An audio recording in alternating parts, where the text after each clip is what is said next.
자, 계속해서 이제 이야기와 의미 부여. 자, 293쪽에 있죠. 이야기는 각 개인의 경험과 가치를 반영하며 그들에게 의미를 부여한다. 저희가 몇 달 전에 한 3, 4개월 전에 한 5명이서 진짜 그 연령하고는 상관없이 50대, 60대 이제 몇 명이서 친한 사람끼리 강원도로 여행을 간 적이 있습니다. 한 분은 이제 처음 뵌 분이에요. 김포에서 오신 분인데 음, 밤에 이제 그러니까 남자 둘, 여자 셋이었어요. 예, 다 그래서 너무나 귀중한 시간에 밤에 이렇게 돌아가면서 이야기 보따리를 풀어내는데 참 이야기 보따리예요. 진짜 그 자체로. 그래서 너무나 그 사람에 대해서도 이해를 하고 그 사람이 과거에 어떤 경험과 어떻게 살아왔는지를 음, 이제 그 보는데, 그래서 참, 너무나, 소중한 시간이었고 그랬어요. 근데 그 중에 한 명이, 어, 제가, 많이, 사랑해요. 그러니까 남녀 간의 사랑이 아니라 저는 이게 사랑이라는 표현을 참 잘합니다. 그래서 이제 어제 그저께, 방광암 이기로 이제 항암한다고 들어갔어요. 갑자기 발견이 됐습니다. 그래서, 음, 발견이 돼서 참 마음이 아팠어요. 그래서 제가 그저께죠. 항암 치료 들어가기 전에 한 달 전에 이제 목적으로 이제 수술을 했고 항암 치료 시작한다 그래서 어느 정도의 이제 그 맛있는 거 드시라고 보내면서 화이팅이라는 단어밖에 쓸 수가 없더라고요. 그래서 그분도 그때 밤에 진짜 힘든 과거를 살아왔더라고요. 그랬는데, 음, 그랬는데, 건강한 이기를 딱 진단을 받고 나서, 어, 너무나 이제 주변의 사람들이 충격이 컸습니다. 그 소중한 시간들이 지금도 눈에 선해요. 그래서, 건강이 빨리, 완쾌되고 항암과 방사선을 잘, 하기를 바라요. 그래서 제가 마지막에서 사랑합니다. 사랑한다? 라는 그런 생각이 들었다며요. 그러니까 결정적일 때 이게 사랑한다는 말이 참 우리가 많이 쓰는 것 같습니다. 우리 선생님도 내가 살았을 때 주변의 사람들한테 사랑해, 사랑해. 그죠? 정말 사랑이 아닙니다. 그건 우리 못 가. 드라마 보세요. 선생님들 드라마 보시잖아요. 그죠? 그러니까 우리가 면면이 사람과의 관계에 있어서 사랑해, 음, 정말 사랑합니다. 공감합니다. 라는 이 단어를 늘 입에 이렇게 나올 수 있게끔 이것도 훌륭 중요한 으로가 아니라 이제 마음에서 우러나는 그래서 제가 사랑한다라는 단어를 그저께 해서 보냈습니다. 그러니까 그래요. 이 그의 과거에 경험했던 모든 일들이 영화 같은 장면들이 그래서 거짓말인가 한데 다 옆에 있는 그 과장이 그러더라고요. 다 사실이라고. 근데 맞아요. 돌아가면서 또 얘기를 하다 보니까 진짜 숨김없이 아감 없이 얘기를 하는 그 모습들이 참 훈훈했습니다. 그래서 이야기와 의미 부여서서 개인과 가족은 이야기를 통해 그죠? 우리가 아니 얘기를 안 했는데 어떤 사람들과의 관계에서 그래요. 제가 단무지라고 그랬어요. 단색. 사람은 삐져 있어. 왜 삐지는지를 몰라. 나중에 없는 거야. 막 그렇게 말했을 때. 그래서 저는 좀 미친 거죠. 그런 거죠. 실현 안 했던 문제 봉착한 게 몇 번 있었습니다. 해야 돼요. 시에 막 가슴에 두지 말고 말을 해야 되는 거죠. 그 빨리 될 겁니다. 그래서 이야기는 개인의 경험과 가치를 반영하고요. 그들에게 의미를 부여하고 이를 통해서 문제의 원인과 해결책을 찾기 위해 이야기를 탐구하고 새로운 이야기를 구축하는 작업이 중요하다는 거죠. 그 다음에 이제 문제 바라보는 주체, 내담자와 가족을 문제 바라보는 관찰자로서 대화를 진행하고요. 이를 통해 내담자와 문제와의 관계를 다시 정의하고 새로운 접근 방식을 그죠? 그러니까 얘들은 문제 다시 정의하고 재정립하는 거죠. 그래서 새로운 접근 방식 어떻게 해야 이 문제를 잘 변화하고 성장시키느냐라는 다른 시각에서 다른 방식으로 이제 접근하는 겁니다. 이야기 구축은 이제 뭡니까? 내담자가 자신의 이야기를 새롭게 구성하고 표현하며 이를 통해 문제 해결과 변화를 이루어내는 것을 목표로 한다는 거죠. 새로운 이야기 구축은. 그래서 내담자와 가족의 이야기를 되게 존중하고 활용해서 대화를 구성하는 상호작용적 관점에 문제를 긍정적인 측면, 그래서 작용하는 그 관계 속에서 바라보고 다루고 그 관계 속에서 변화와 성장을 이끌어내는 게 상용적 관점이라고 볼 수가 있습니다. 그러면 이 속에 경험, 우리가 말할 때 그 이야기 속에 뭔가가 진실 숨겨져 있습니다. 그럼 이상적인 이야기 속에 포함되지 않은 겉으로 발현되지 않은 숨겨진 삶의 경험이 존재한다는 것을 인지하도록 한다는 거죠. 따라서 내담자 여기서 내담자의 숨겨진 이야기를 발굴하고 그죠? 그래서 그들이 자신의 경험을 더 명확하게 이해하고 표현할 수 있도록 그러니까는 두루뭉실하게 그죠? 그냥 자기의 그 진짜 숨은 얘기는 밑바닥에 꼭꼭 숨겨놓고 불러듯이 이 이야기를 하면 어떻게 되겠어? 이것도 아니고 저것도 아니고 음, 진솔하게 얘기를 해야 된다는 거죠. 해야 됩니다. 그래야만 그들이 자신의 경험을 더 명확하게 이해하고 표현할 수 있도록 우리가 상담자가 돕는 거죠. 그래서 상담자는 내담자의 언어적 능력과 자기 정체성의 발전을 지원해서 이 언어적인 능력, 발변이 아니에요. 언어적인 능력은 언어를 표현하도록 할 수 있게, 진솔하게, 그죠? 녹아들게. 그래서 그 언어적 능력, 자기 정체성의 발전을 지원해서 내담자가 보다 의미 있는 이야기를 구성하고 그다음에 자신의 경험을 탐색할 수 있도록 한다는 거죠. 은으로서의 정체성이네. 은유로서의 정체성은 뭐예요? 인간은 자신이 누구인지 또는 자신이 살아온 삶의 경험 또 자신이 추구하는 미래가 어떤 모습인지 말하고 싶어 하는데 이때 사용하는 언어 중 하나가 은유이다. 선생님들은 우리가 연령대가 다릅니다.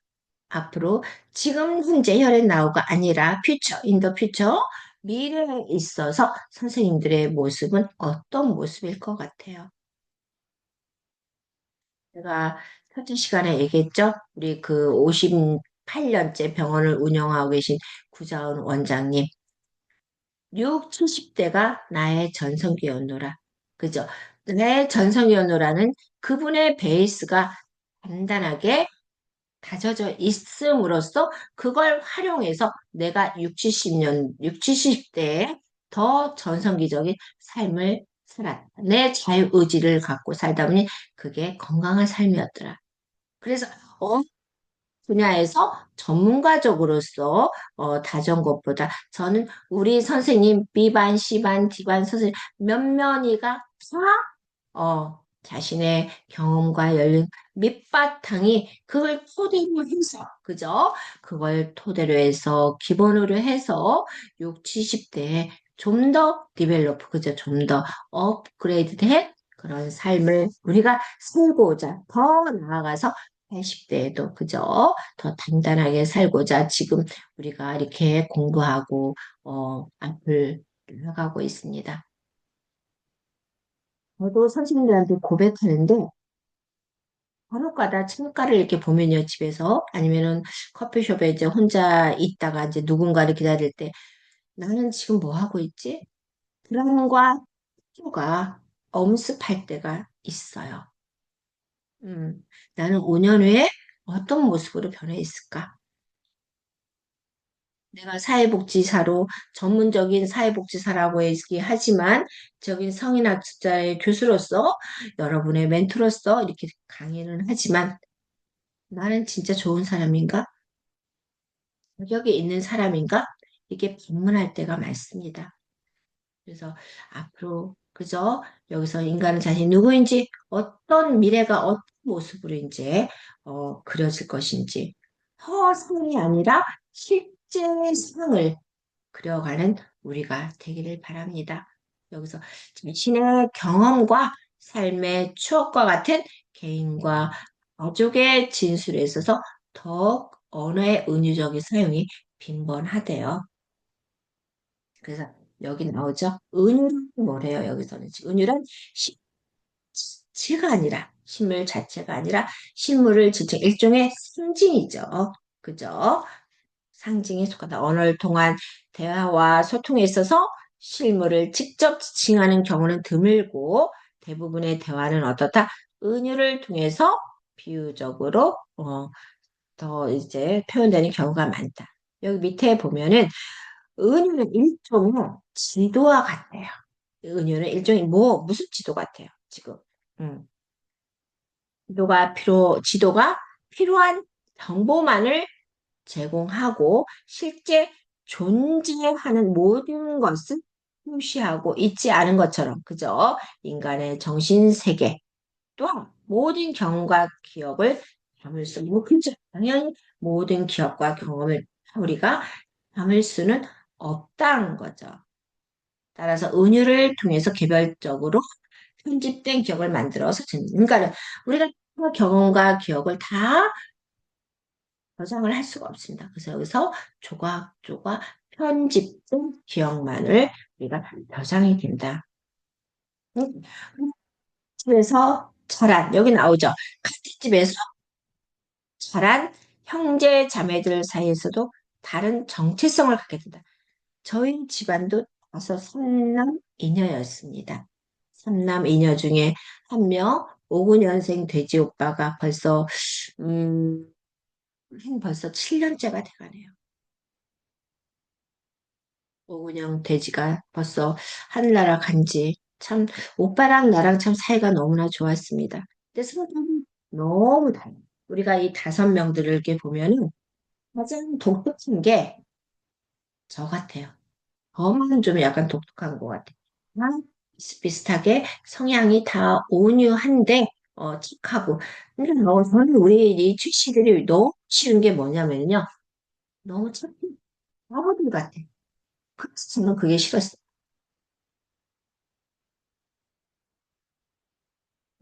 인간의 경험과 기억은 이야기로 존재하고 그 이야기의 대부분은 은유로 그러니까 기억기억 편입되어서 저장이 된다는 거죠. 그래서 은유로서 각인된다. 그래서 이 개인 정체성은 결국 은유로서의 정체성이라는 것을 의미한다고 볼 수 있습니다. 성공 목표, 이야기 가족 치료의 목표, 단기적인 목표, 궁극적인, 단기적인 목표는 뭐였지? 단기적인 목표는 가족이 호소하는 문제 증상을 감소시킨다. 그죠? 그 문제를 갖다가 어떻게 돼서 경감시켜야 되겠죠? 감소시키는 데 초점을 두고 궁극적인 목표는 가족 스스로 자신들이 지향하는 방향으로 자기 자신과 가족의 이야기를 서술할 수 있는 거니까 방향으로 자기 자신과 가족의 이야기를 서술한다. 이때 내담자와 가족 구성원 사이는 목표가 상반되는 경우가 종종 있겠죠. 이러한 경우 서로 다른 목표를 충분히 인정하고 수용하는 것이 중요하다고 봅니다. 가족 구성원들의 목표와 이야기는 다양하고 상이할 수 있어요. 그래서 이를 어떻게 다 서로 존중하고 수용해라. 그게 법이다. 그래서 내담자와 가족 구성원들의 서로 다른 목표와 이야기를 공존시키며 상호 간의 대화와 해협을 통해 함께 성장하고 발전하는 것을 목표로 하고 있습니다. 그래서 여기서 보면은 개인의 이야기는 여기서 뭐래 중간에 그 자체로 고유하죠. 내담자를 포함한 다른 모든 사람의 이야기는 절대적인 진리가 아니라는 것이냐고요. 그래서 개인의 고유한 경험, 관점을 존중하고 이해해라. 그래서 음, 그래서 화이트는 이야기 치료의 목표로서 그죠? 화이트가 주장한 이야기 치료의 목표는 뭐래요? 내담자의 정적인 사실을 다시 구성하도록 돕고 새로운 시각과 해석을 그죠? 이 부정적인 사실을 다시 구성하도록 다시 재각색할 수 있도록 돕고 새로운 시각과 해석을 제공한다. 두 번째는 내담자가 자신의 생활과 정체성에 대한 결론을 어떻게 돼 있어요? 자신의 생활과 정체성에 대한 결론을 강화하고 자신의 예외적인 경험과 풍부한 이야기를 발견하고 표현할 수 있도록 도움을 준다. 세 번째는 내담자가 여기서 뭐래 지금 자신의 생활에서 나오는 풍성한 이야기를 자신의 언어로, 그죠? 자신의 그 언어적인 능력으로 이렇게 표현하고 발휘할 수 있도록 지원한다. 남의 눈치를 보지 않고, 그죠? 그 사람의 본연의 자세로 자유롭게 표현하고, 어, 말하라. 내담자가 자신의 과거에 갇히지 않고 다른 사람이 될 수 있도록 돕는다는 거죠. 그래서 내담자가 협력과 연결을 통해 다른 사람들과 함께하는 것을 장려하고 공동으로 새로운 이야기를 창조하는 것을 강조한다. 여섯 번째는 뭐예요? 내담자가 과 연결을 통해서 다른 사람들과 함께하는 것을 적극적으로 그죠? 협력을 통해서 적극 지원하고 함께 새로운 이야기를 공동으로 창조할 것을 강조한다. 이제 과정에서 이제 봅시다. 여기서는 이야기 가족들의 상담 과정은 나선형 구조로 비유할 수 있대요. 그래서 나선 문제의 경청과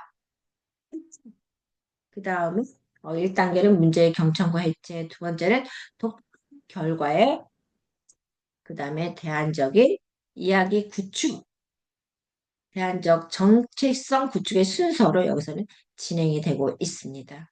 생각 과정에서 먼저 사랑과 문제를 그죠?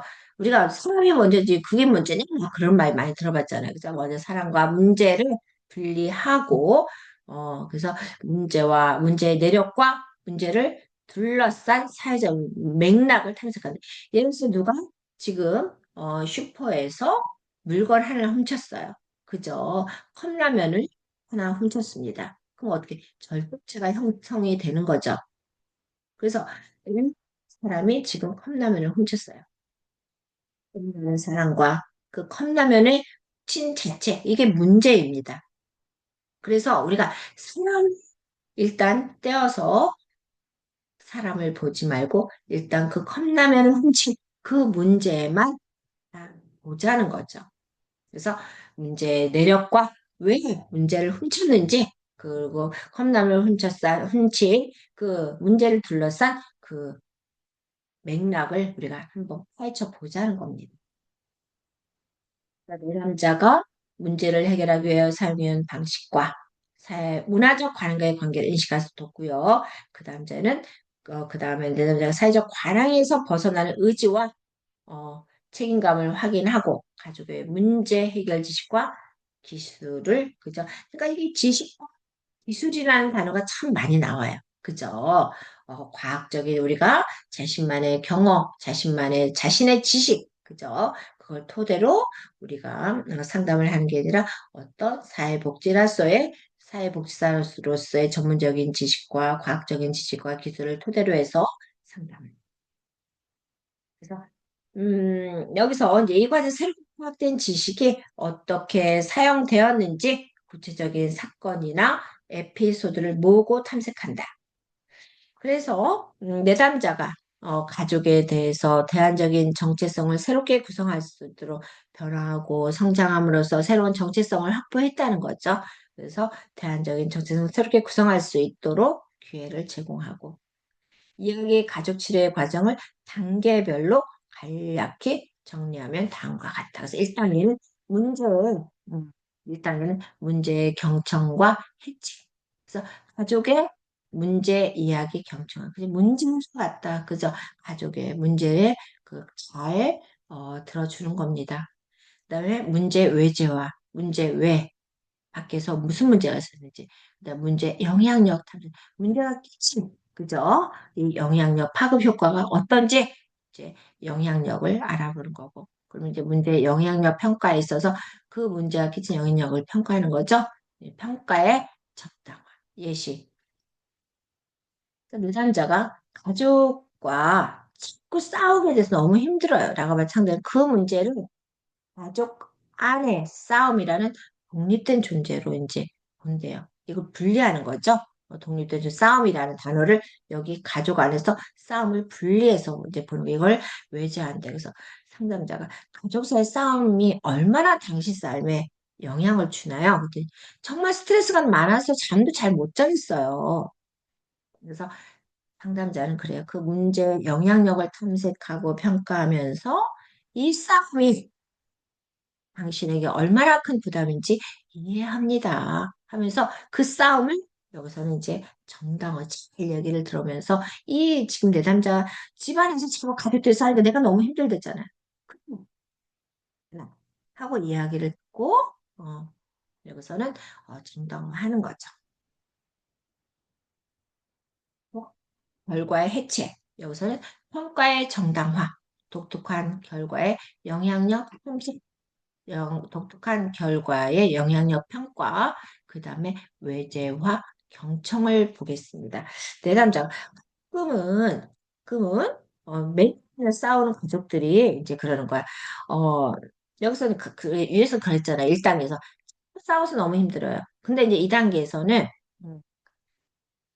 꿈은 그래도 가끔은 서로 조용히 앉아 이야기할 때도 있어요. 상담자는 이 독특한 결과에 이제 주목하는 거죠. 그러면 안 싸우고 조용히 얘기할 때도 있대. 맨날 싸우던 사람이 이거 안 싸우고 또 조용히 이제 이해가 되니까 어떻게 해요? 독특하죠. 그래서 그런 평가들은 얼마나 자주 있나요? 그랬더니 그리고 그때 당신은 어떤 역할을 달에 한두 번 정도 한 달에 한두 그 한두 번들은 조용히 앉아 이야기한다는 거잖아. 그때는 제가 먼저 말을 걸곤 했어요. 그래서 상담자는 이 극복한 긍정적 경험을 외제하고 상담자가 문제 영역에 긍정적인 변화를 이끌어 만들어낸다고 평가하고 있습니다. 이제 순 단계는 대안적 이야기 구축, 그래서 재저작과 스캐폴딩. 이 스캐폴딩은 어떤 지지와 격려를 하는 게 스캐폴딩이에요. 그럼 제저작은 뭐냐? 뜻이 뭐예요? 제저작은 우리가 이게 상담이나 이야기 치료 분야에서 그 내담자가 자신의 삶을 새로운 시각에서, 그러니까는 그 이야기하는 과정에서 내담자가 자신의 삶을 새로운 시각에서 해석하고 의미를, 그죠? 새로운 시각에서 의미를 부여하고 해석하도록 돕는 치료적 대화, 의미를 새로운 각도에서 의미를 부여하는 게 제저작이라고 볼 수가 있습니다. 그래서 대안적 이야기 구축의 제저작과 스캐폴딩, 그러니까는 의미를 부여한다. 새로운 각도에서 해석하고 의미를 부여하도록 돕는 치료적 대화가 제작. 그래서 순간들이, 흥미로운 순간들이 당신과 가족에게 어떤 의미가 있나요? 앞으로 그런 순간을 더 만들고 싶지 않나요? 만들고 싶죠? 그랬더니, 네, 가족과 더 자주 이야기하며 서로를 이해하고 싶어요. 상담자는 내담자의 바람, 그저 희망이죠. 서로 자주 이야기, 이렇게 조용한 평온한 상태에서 더 자주 이야기하고 대화하고 이해하고 싶어요. 그랬더니 상담자는 내담자의 바람과 과거, 현재, 미래 행동을 탐색하며 가족과 대화를 시작하는 당신의 모습 정말 인상적이에요. 앞으로 또 그런 행동을 이어갈 수 있겠냐고 스키폴딩 지지하고 격려해 주는 게 스키폴딩. 그죠? 좀 전에 제가 말씀드린 제자작은 새로운 시각에서 여기서는 해석하고 의미를 부여하도록 이야기를 하는 게 돕는 치료적 대화가 되죠. 그러면 이제 여기서 4단계 여기서 이제 봅시다. 3단계에서는 정체성, 지향 상태 탐색하고 행동적 과거 현재 미래 행동 영역 질문과 정체적 영역 질문이 볼 수가 있습니다. 4단계는 대안적 정체성, 그죠? 의미 있는 대상의 설정, 내담자의 기여 탐색, 말하기, 다시 말하기, 2차, 3차, 그죠? 그래서 여기 보면 이와 같은 지금 과정을 내담자와 299쪽이요. 어, 대안적 주변 내담자와 가족 주변 사람들이 가족에 대하여 대안적 정체성을 새롭게 구성하는 기회를 제공하게 되는데 치료자가 단독으로 진행하는 회의를 치료자가 어떻게 등록을 하려면 50분에서 60분이 걸리고요.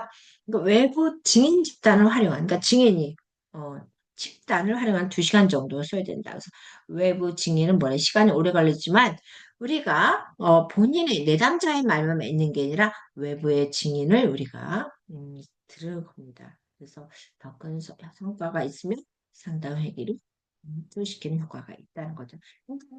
이야기만 질질 들으면서 질질 끄는 게 아니라 외부 증인 집단을 통해서 확실히 하기 때문에 오히려 이 회기가 금방 끝날 수도 있다는 겁니다.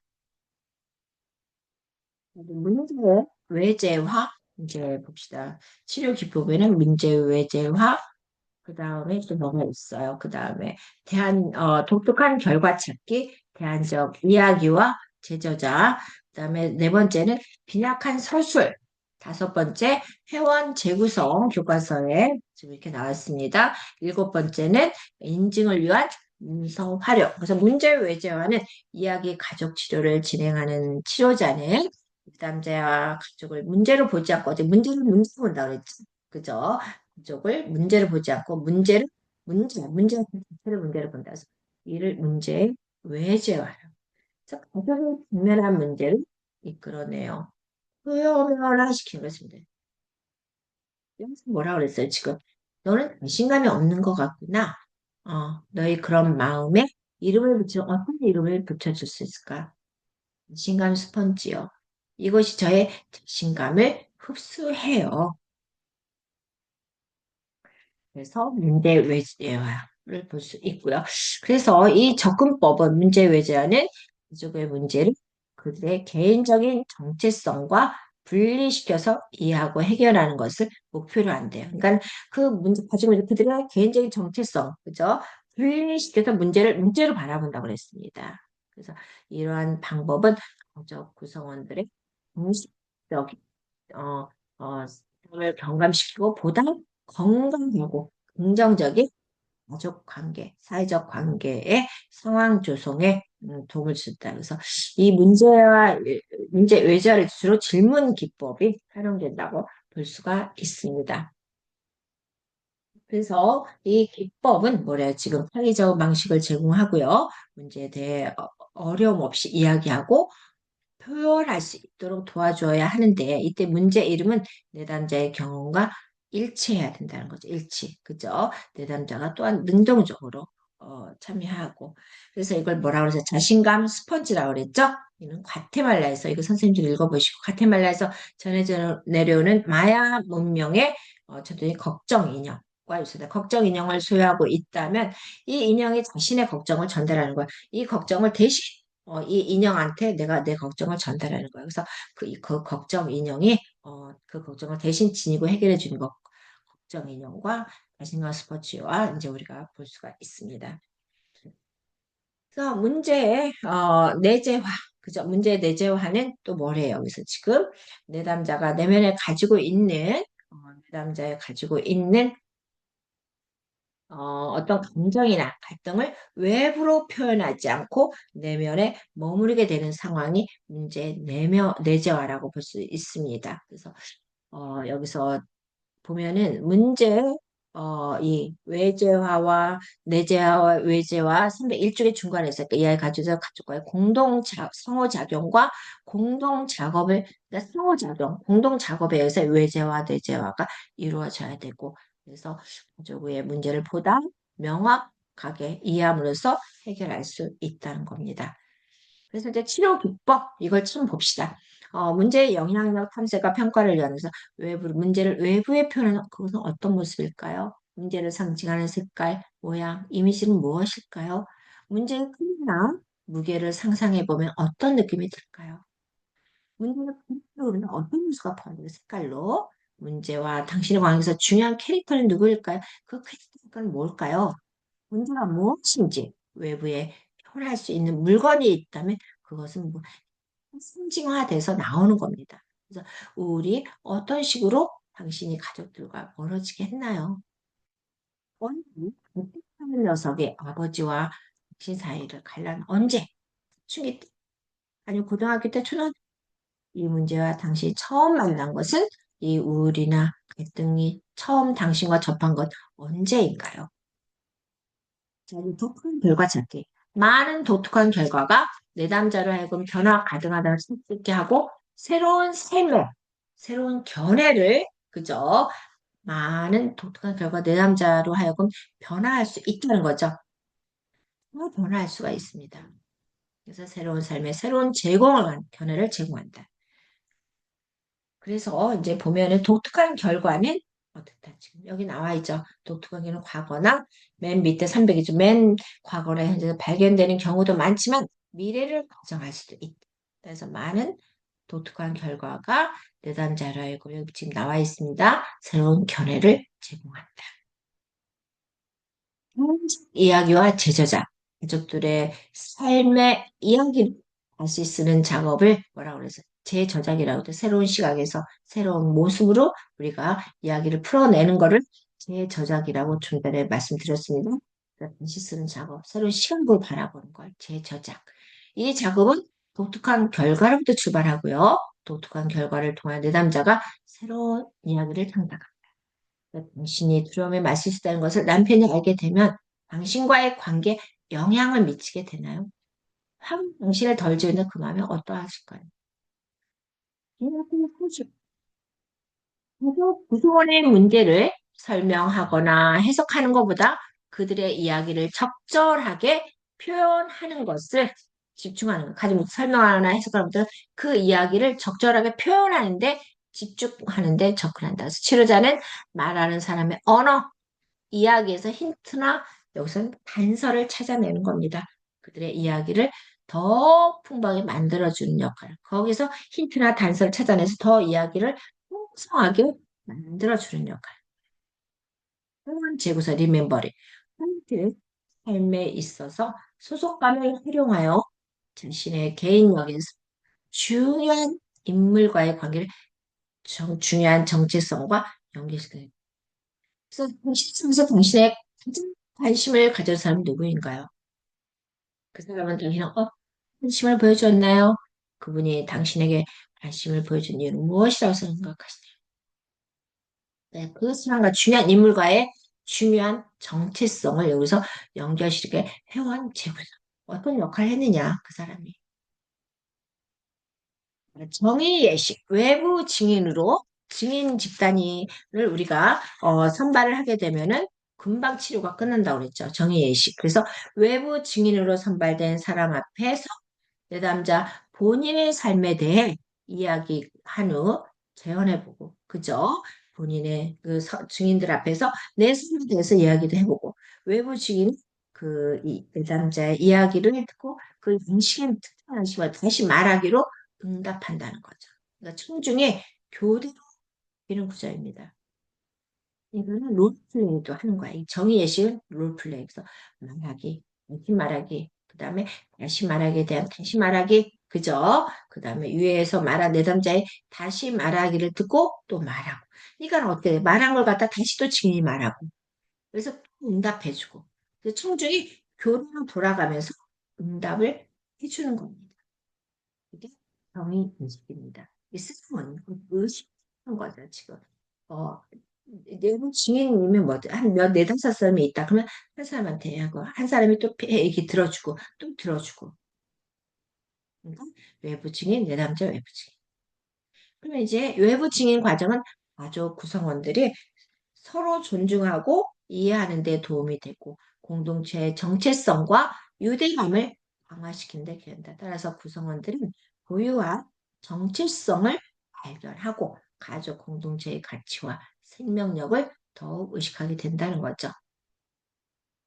그래서 여기서 이제 주인공의 이야기를 특정 부분을 인정해 준다는 거. 이야기를 듣고 나서 다시 말할 때 이야기와 연관된 표현이 내가 왜 당신이 말한 이유, 나한테 왜 대하는지, 그 표현이 어떤 이미지를 떠올리게 하는지, 그리고 당신이 말한 그 표현이 나에게 어떤 울림을 주었는지를 설명하는 거죠.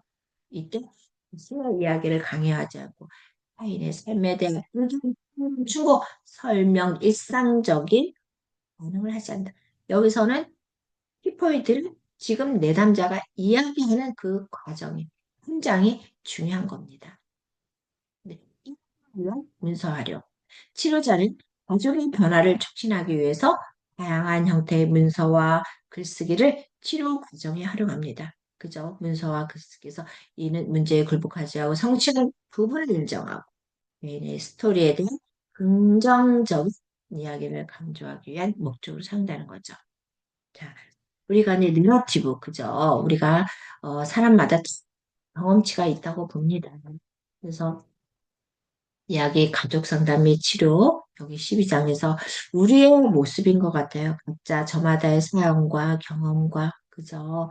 풀어내지 못한 여러분들 만약에 속병을 앓고 계시다면은 내 옆에 가까운 사람이라도 나 이런 사람이었어 하고서 그 사람이더라도 치유를 받을 수 있는 상호작용하는 그런 관계성을 가지고 우리가 앞으로 나가는 어, 선생님과 제가 되기를 바라면서 저는 이 시간 여기서 물러나도록 하겠습니다.